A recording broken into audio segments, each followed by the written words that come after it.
Welcome to Sip, Knit, and Page Flip, the cozy podcast where literature meets fiber arts. Join me, Mrs. Makeda R, as I blend my passion for reading and crafting in a warm and inviting space designed for book lovers, knitters, and fiber artists alike.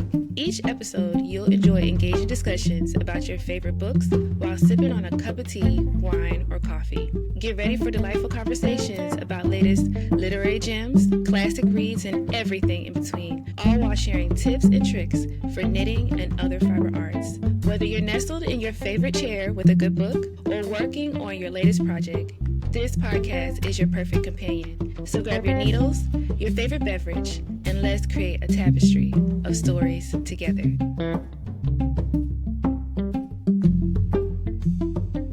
All right, everybody. So I'm so excited. This is my official 4th episode. I have been recording now every week and I'm having fun. So I got to get the tech all together. And if you paid attention to episode 2, then you know that there was a time where I recorded a full episode, but I didn't because I forgot to actually hit record. So today I am recording again using the platform Chatter like I did during episode 3.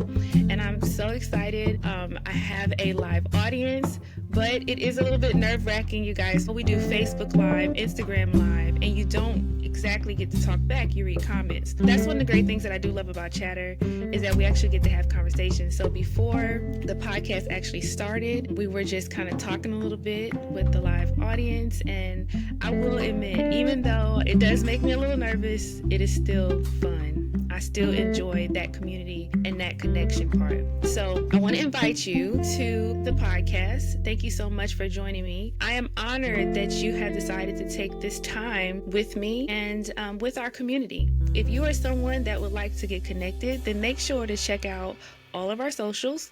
You can find us at Sip, Knit, and Page Flip everywhere, really, except for TikTok. If you paid attention during the last episode, then you know I'm not fully invested there for the podcast yet, but that's okay because we do have a community just like, you know, all of our hobbies in general have a community. Today, we're going to get into a few different topics. I was talking to my daughter the other day about my podcast, and she said, Mom, you know, I know that you are sharing about your hobbies. I know you're talking about the books that you like, the projects that you're working on, but she said, Mom, I also think that you should share whatever your heart's desire. And while I had originally talked about sharing some of the things that are in my mind and on my heart, I was a little bit hesitant to do it because I was wondering, you know, what are my listeners gonna feel like? What is gonna be their experience as I share? But that little nudge that she gave me, it was really important because I feel like I do need to share.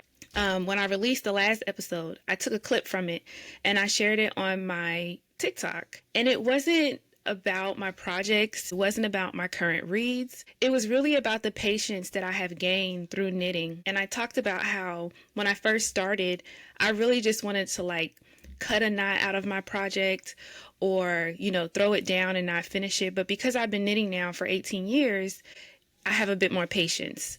And I think that knitting has really helped me with that. She asked me the other day too, how do I deal with so many things? And I told her, I really think more people need to knit. And she said, everyone doesn't really want to knit, Mom. And I said, I know that, but my personal opinion is I think more people need to knit. I have learned patience. I've learned certain levels of self-control. I've even learned the art of mastery with certain things because of my hobby. And when I first started knitting, I had no idea where this was going. I just wanted to make a scarf and a hat because I had been crocheting already and I liked how it was coming out, but I wanted something that was more familiar to me, like the garments that I was wearing on a regular basis. So I said, okay, let me figure this knitting thing out. And that was where I thought it was going to end. Here we are, 18 years later. I knit socks, sweaters, shawls, hats, blankets, and I've done some inner work. I have a certain level of inner peace. It helps me through my prayer, whether it is prayer for me or prayer for other people. It helps me when I just need to wait. And for a long time, that was something that I did have to do. I had to learn how to wait. Knitting helped me with that. But we're going to get into that a little bit later. I just kind of wanted to share it with you. If you do see me looking up, and for those of you who are in podcast land, you cannot see me. And I say this a lot, you cannot see me. But if you decide that you would like to see me, then make sure to jump over onto our YouTube channel where you can get the full view. Now, the Sip Knit and Page Flip YouTube channel will only have about 15 minutes of this clip, okay? And that is because we need more followers. And YouTube is nothing like it was 15 years ago, where you could just start an account and have all access. Today, if you want to post longer videos, you have to have more engagement, more followers. So I'm only allowed to post a 15-minute video there, but if you want to see the full video, then please check out Mrs. R's Books and Things. That is my bookish/knitting channel. These videos are uploaded there. Once I get more access onto the YouTube, I will update it. So if you would like to see the projects that I'm going to show, if you would like to see some of the yarn that's inside the yarn haul, or even what I'm doing, then you can check it out over there on the YouTube. And so some of what you guys are going to see me do is look over here, and that's because I have my show notes to kind of guide me. The first thing we're going to get into is my projects. We're going to talk about what I have finished. We're going to talk about what I'm working on, and then we're going to get into a little bit of my hopes to add to my whips. For those of you who are just joining us and may not know, there are some acronyms that you have to get to know if you're going to be in the world of knitting. You have to know that whips are works in progress. Okay, that's what it is. UFOs are finished objects, and you have UFOs, and those are unfinished projects. Well, unfinished objects. Swipe the P for the O. Okay, it's objects, but yeah, we still say projects. If you ever hear me talk about frogging something, that means I ripped the project back. Essentially, I just decided to start over, and I just pulled all the yarn out. Okay, that's what that means. So that's just a little bit of an update for those of you who need to know. But we're going to talk a little bit first about some of my projects. And so one of the first things I want to show you is this half and half shawl by Pearl Soho, which is the gift that I made for my mother. She is awaiting on it, you guys. I did tell her. I finally told her Mother's Day. I said, Mom, I've been working on a gift for you for like 2.5 months now, and I was supposed to give it to you for your birthday, but it took longer than I expected, so you're going to get it for Mother's Day. And now here we are. We are past Mother's Day, but I've notified her, and she's going to get it because guess what? I just have to weave in the ends, and I have to block it, but look at it. Isn't it gorgeous? I think it is so beautiful. And so this is the Pearl Soho shawl, and she can wear it on the black side, or she can turn it and wear it on the pink side. She can also use it as a blanket or anything else that she wants to use it as. This is made of Barocco yarn. It is 100% wool. I'm not sure if it's superwash, but there are some real benefits to using this particular yarn. It helps with healing. Wool has healing properties in it. Another thing that we learned was when it's raining outside, if you have on a wool garment and you don't want to get your hair wet, the wool is going to soak up the water. And you know why that makes sense? It makes sense because the wool comes from sheep. Sheep are normally outside, right? They don't live in houses. So they're outside and they have to keep their bodies warm, right? And protected from the elements. So their wool protects them. Is something that I think my mother's going to be really happy about, because if she's coming from church and let's say it starts raining, she can just throw this thing over her head and she doesn't have to worry about her hair getting wet. But I don't know if she's willing to test that theory out for me, but we will see. I know that with my particular shawl, I cover my head with it, but I have locks, so I don't normally worry about getting my hair wet, y'all.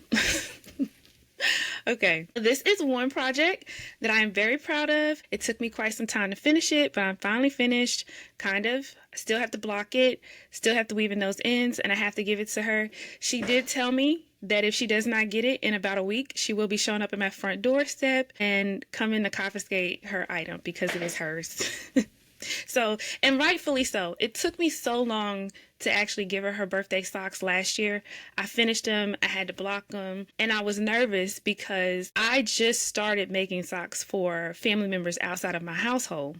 And so my mom, she was like, you've got to give me my socks. I've been waiting too long, and I did. I had to hurry up and give them to her, but it took a long time. So now she's like, I am not waiting forever for that shawl. You told me about it and I want it. So I got to make sure I get this to her. I finished my daughter's shawl. I made her one. She's 11 years old. I wish I had it in front of me, but she was using it this weekend. She did get her shawl. She might actually bring it to me because I think she's listening. But This particular shawl, I called it my project piece shawl, and it's because of the pattern talked about the piece that some people enjoy when knitting. The colors, it range from white to gray to teal, and those are some of my favorite colors. I absolutely love different shades of green, and that's kind of rubbed off on my daughters. What used to happen is we would go to restaurants. I am generally cold, so I will always bring my shawl with me. And while I'm sitting there, she would come and nestle up next to me. And she said, Mom, I'm cold too. I would open up my teeny tiny shawl and I would wrap her in it as well. But over time, I decided, okay, we need a bigger shawl. So I made myself a bigger shawl. This is one of my bigger shawls. And we would wrap ourselves in this. But she's not a baby anymore. She's 11, right? And so it became a bit more complicated. And so I just decided, okay, I'm going to make her one of her own. And so I did finish that for her. She's been loving it. I mean, I think every day this week when we went out or something, she basically used it.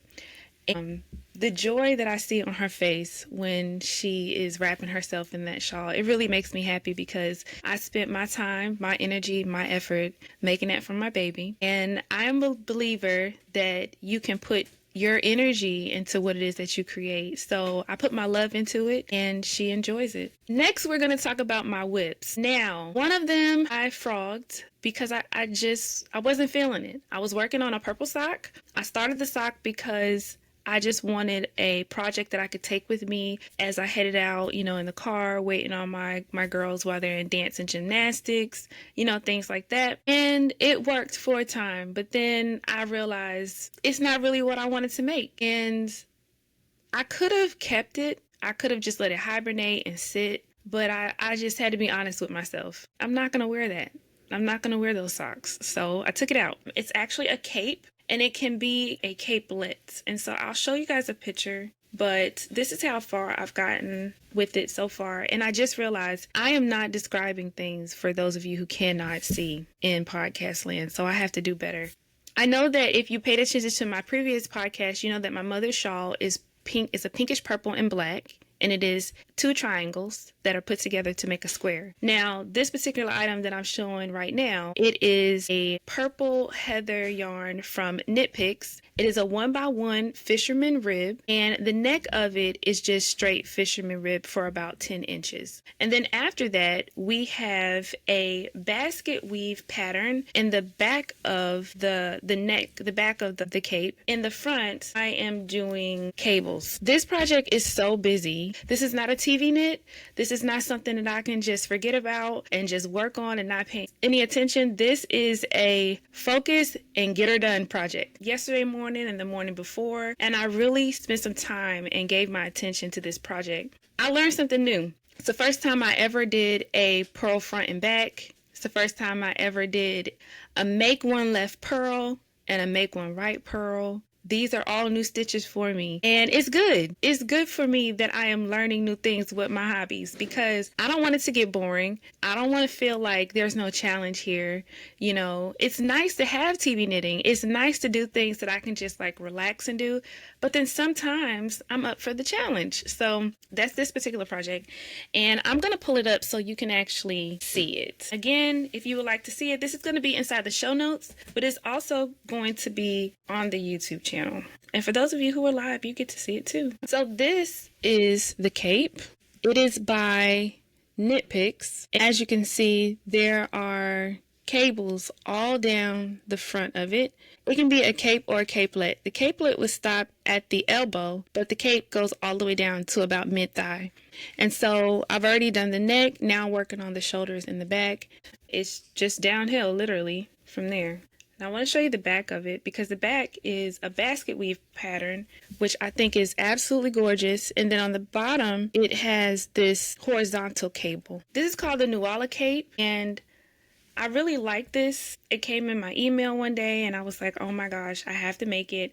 I'm not making it in the green. I'm making it in the purple heather. And both of these are Knit Picks projects. So this is a Knit Pick pattern and I'm using Knit Picks yarn. The next project that I'm working on is a shawl. Now this shawl is a bit of an experiment. The colors are, that is. The pattern is absolutely beautiful, but the colors are an experiment. I basically took this pretty pink yarn, this beautiful teal yarn, and then this variegated self-striping brown, white, and speckled yarn with a little bit of this baby pink yarn and put it together in this shawl. Now, a few weeks ago, I wasn't sure that I was going to like it. And one of the reasons is because of that brown and white speckled, how it's going through the shawl. But as I kept on going and I kept on seeing the pattern work up, I'm in the section where it's just pink. I'm starting to like it a little bit more. We're going to see how it actually works up. It does have quite a bit of lace in it, and I am nowhere near done. That's 2 projects that I'm working on that I have to focus my attention. And it might just be something about where I am at this point in time in my life. I don't know, but that's what I feel like doing, and so that's where we are. So that's it for my current whips, things that I'm actually focused on doing. Of course, there are other things that I work on sometimes, but these 2 things have my attention, and then I do plan on starting some socks soon. I want to share my thoughts on knitting, okay?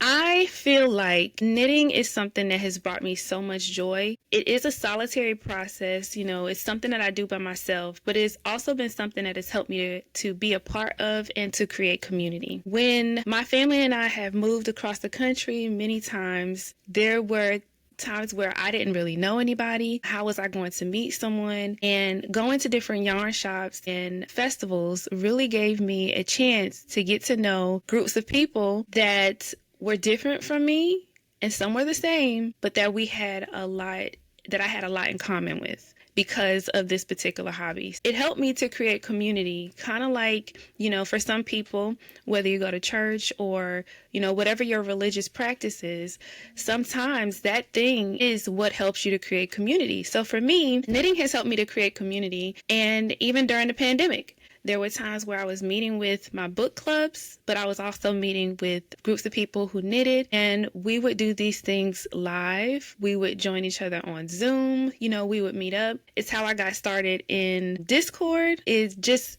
getting to know people and being invited to different spaces. Now, sometimes I join people on TikTok, and of course I meet in person with my local yarn shop, and we do sit and knit nights and things like that. And I really just love that aspect, how you can not only grow yourself, but that you can grow within a community and watch others grow with you. And one thing that I really love about when you really get in the community is the fact that people are so inviting. They're welcoming, and there's not as much judgment as you would think. From the outside, it may seem like there's going to be judgment, but once you get in there, you're fine.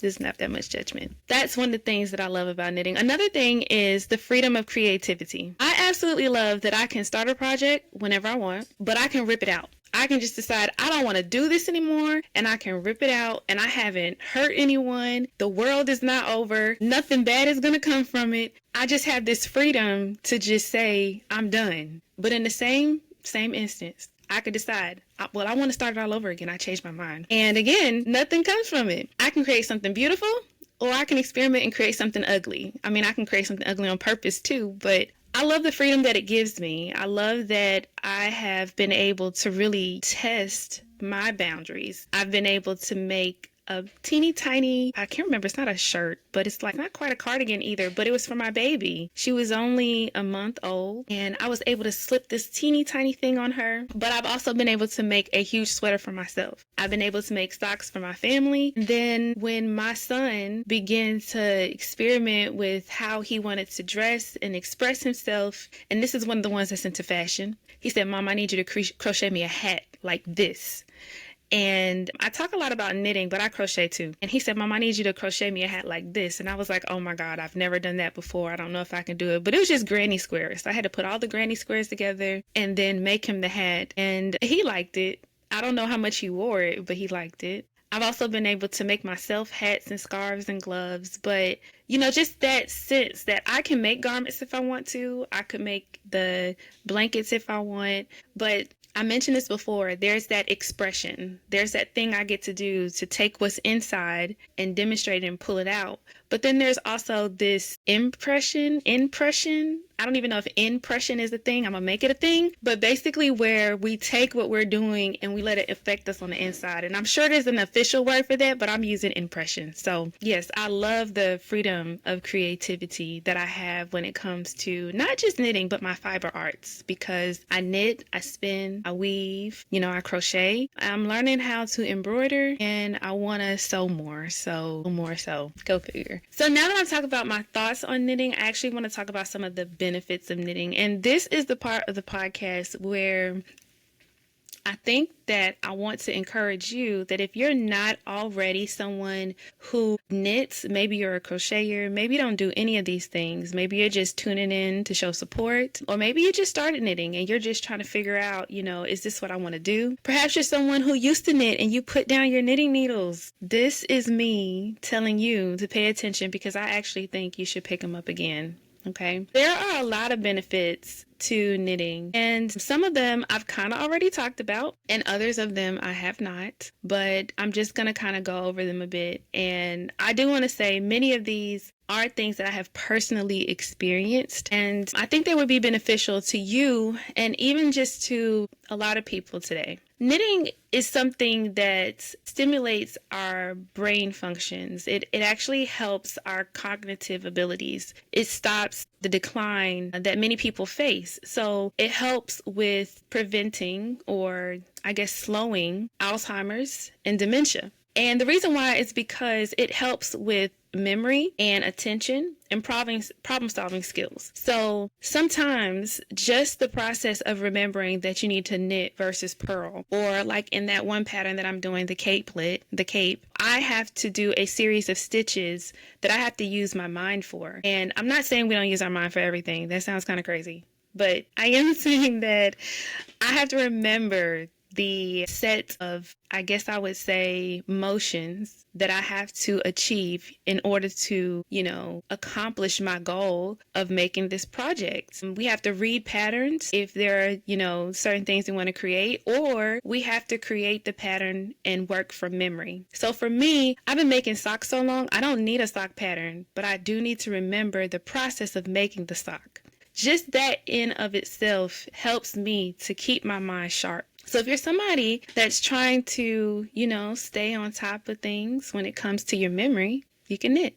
It also helps to reduce stress and anxiety, and I can attest to that. There is something about knitting that helps us to take the energy that we are feeling and actually move it. Energy is something, when you think about it, and we've been taught this, it is not created, nor can it be destroyed. It is just simply moved from one place to another. And so when we are experiencing energy within our bodies, when we are experiencing anger or frustration, when we're experiencing stress and anxiety, we can let all that be pinned up on the inside, right? And we can just fester. This is how people actually begin to have like anxiety attacks or anger fits, things like that, is because there's nowhere for that energy to go. And so what begins to happen is we begin to boil on the inside. I mean, I can tell you, there was a time where I got really angry and I almost made myself sick. And I had to, of course I had to pray, but then I had to grab my yarn,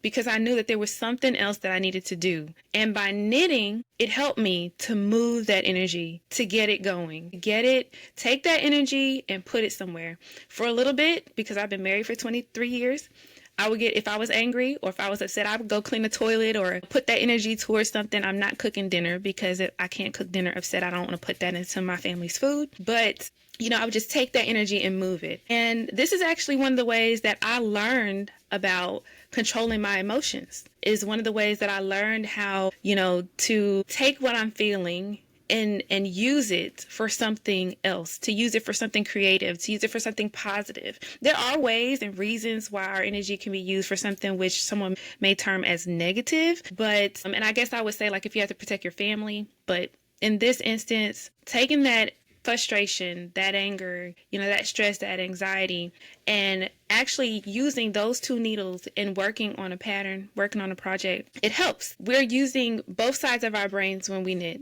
We're using our right hand, our left hand. So we're using both sides of our brain. What actually helps us to create a sense of calm and a meditative state. it helps us to, I don't want to say lull us into a specific state of mind, but it does lower the heart rate. It does help us to pay attention, to focus. And it is said to reduce cortisol, the stress hormone, right? It helps us to kind of get into a relaxed zone and breathe, right? Because whether you're knitting fast or you're knitting slow, eventually you get stuck in the knitting. You forget what's happening or what you were so upset about, at least for the moment, and you begin to relax. So yes, it does reduce stress and anxiety. It encourages mindfulness and meditation. That's what I was talking about before, is it does help to improve your mood. It helps you to focus. For some people, it helps them to stay present. It helps them to not worry. When we talk about encouraging, the state of mind, there are studies that show that people who even yarn shop, like just the fact that someone walks into a room full of yarn, touching the yarn, some people will squeeze the yarn, things like that. That helps too. Those send, dopamine through our body. And the colors, whether you see colors that you love, more colors that you hate, they still help with how you feel. So there are studies that show that just by people going into yarn shops or, your local stores and checking out the yarn and looking at all the colors, it helps people to have a sense of relief. It helps with fine motor and dexterity because we're using our hands.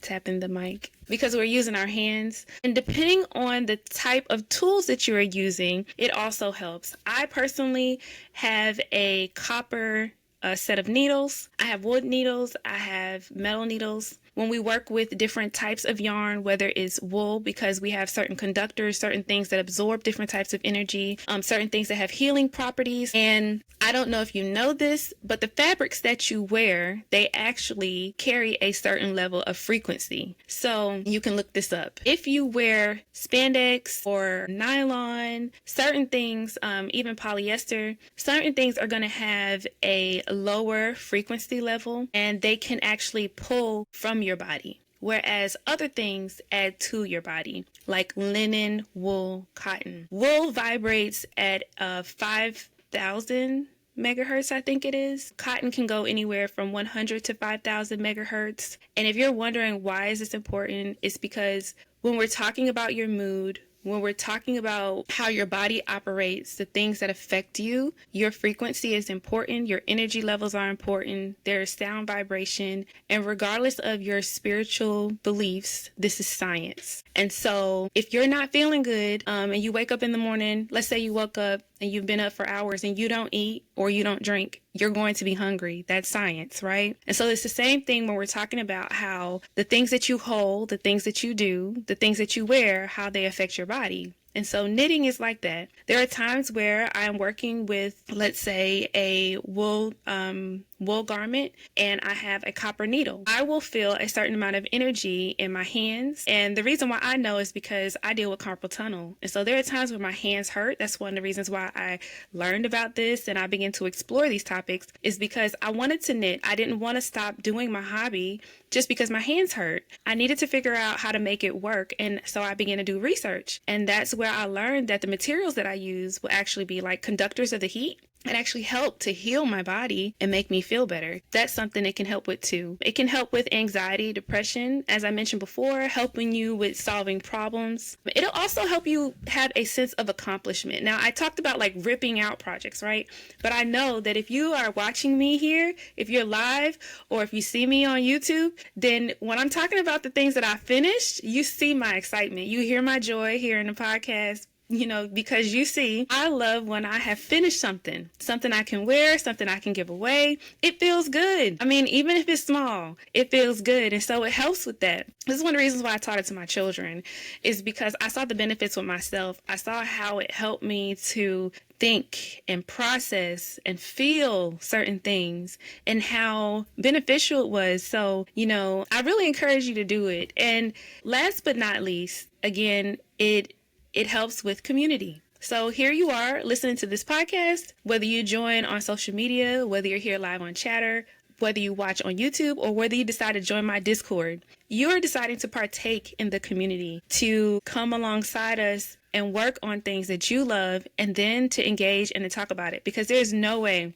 that you're going to work on your projects and you're not going to want to share with anybody. So I encourage you, after listening to this, think about knitting, think about crocheting, think about doing something with a fiber art. But also, if you heard my last podcast, then I want to also encourage you to just pick up your hobby, whatever it is. My husband is currently golfing. That is something that he's enjoying. It's new, but he loves it. And I'm encouraging him to do it because I think hobbies are healthy. Hobbies are healthy for us. And again, I don't think they're just something that we express ourselves with. I think they also help us on the inside. I do want to take a moment to invite you to join the Discord. If you're someone that would like to join the community, we do talk about all things bookish and all things creative, not just the fiber arts.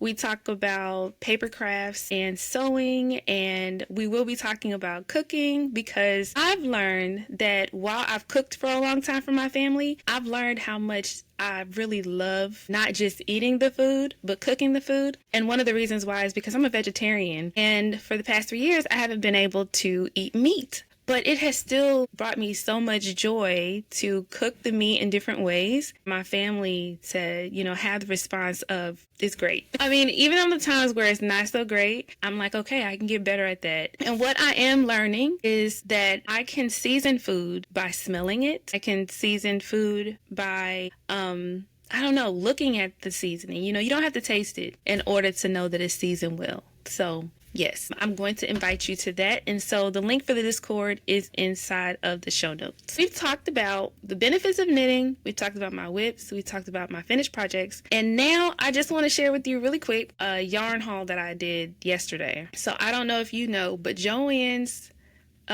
craft store is closing. They unfortunately have filed for bankruptcy. They, for quite some time now, have had signs saying that, you could come in and get things on sale. But I think it's kind of official now because you can't even place an order online. And so last night, my family and we were out and I decided to take a trip to Joann's. And so I'm going to share with you what I got. Now, I do want to tell you it's a lot. It is a lot. And while I normally do yarn shopping anyway, and I normally have a budget in general, it may be a large budget or a small budget. It depends on the situation. Some of this yarn costs $1.80. And so, of course, I had to get... had to maybe a bit excessive, but I got what I wanted and what I feel like I will need for sweater knitting, blanket knitting, all types of projects, okay? So most of this is big twist yarn. So this is a teal blue big twist yarn here. And I'm just going to kind of run through it quickly. And again, if you would like to see it in podcast land, you can check it out on the YouTube channel. Here on Chatter, you can see it, and I will take pictures and post it. 2 skeins of the Big Twist white, 6 skeins of this Big Twist gray. It's a soft gray. This is a nice, it's actually more than a sweater quantity because the Big Twist is 380 yards. So technically, I can make 2 sweaters out of these. And this yarn was only $1.80. Big Twist cream. It's a Big Twist cream color. Got 6 skeins of that. Big Twist peach. I feel like I should have got more peach. Not me saying I should have got more. Pound of love in this blue color. Now, these are going to be used for a project. Someone that I know, she had a miscarriage and I was going to make her a baby blanket for her baby. But unfortunately, she lost the baby and I decided to just make her the blanket anyway. So that's what this will go towards. She's going to have a blue baby blanket. And so I have 4 skeins of Pound of Love and they are 1,000 yards each. $4. We have 3 skeins of the Big Twist. Same yardage. It's 1,093 yards. And this colorway is ivory. I bought 1 skein of the Big Twist in black. I think I should have got more. And then I have 1 skein of this toffee color Big Twist. I don't even remember grabbing this one, but I'm going to use it. The great thing, which I know it's not so great for Joann's, but it's great for me, is that when you buy 20 items, you get 20% off. And like I said, most of that yarn was $1.80, and then the bigger skeins were $4.80. They are all acrylic yarns, which I don't use in general for some of my garments, but when I am giving things away or I'm making blankets that I know will need to be washed and may not be cared for the same way that I would personally care for them, I do work with acrylic yarns. That is it for my yarn haul. For now, I will be back with another one eventually. You know that to be true. But that's it for the knit part. Sip. I'm not sipping on anything right now. We are actually out of coffee and I did not make my tea. I've been so busy this morning. But when we get done, I'm going to make me a nice cup of peach tea and I'm just going to sit and have that and probably work on one of my projects. For reading, my quick update is that I am currently reading A Man Called Uwe. I'm also reading a lot of policy because of the state of our world and how things are going. So I'm diving into a lot of policy and I encourage you to do the same thing just for educational purposes. I am also finishing a book called Restore Me, which I talked about in another episode, Zodiac Academy, and then I'm also reading The Compound Effect by Darren Hardy. And this particular book is supposed to be really, really helpful. I will say that so far it is helpful. It talks about how there is a predictable pattern that you will find when you want to accomplish certain goals. And it is that basically by doing the same thing or a certain number of things, not many things, but by doing a certain number of things, little by little, they all add up over time. So far, what I can see is that after 31 of anything, whether it's 31 days or 31 months or 31 years, the compound effect begins to actually take place. You begin to reap the reward of doing something over and over and over again. And so this book has been sitting on my shelf for a while. I decided to pick it up and read it. And at this time, I'm finding it very interesting and beneficial. And so I hope to be finished with this soon. Again, I would like to invite you over to my Discord. The links will be inside of the show notes. You can follow me on all social media channels as Make Rose Arts or Mrs. Art Bookish. You can come over to my YouTube channel, Mrs. Art's Books and Things, or you can check out the Sip, Knit, and Page Flip podcast YouTube. But I do want to thank you so much for joining me today. I have thoroughly enjoyed going through all of my hobbies, talking to you about why you should join in, and just having this time to sit and hang out together. So again, it is an honor that you have chosen to spend this time with me. It's almost an hour. Hopefully you have been doing something that you have enjoyed, whether it is, sitting in the sun, working on a project, or I don't know, you could be working on your work. I don't know what you're doing, but you chose to spend it with me and I'm honored that you chose it. So thank you so much for joining, and until next time, bye.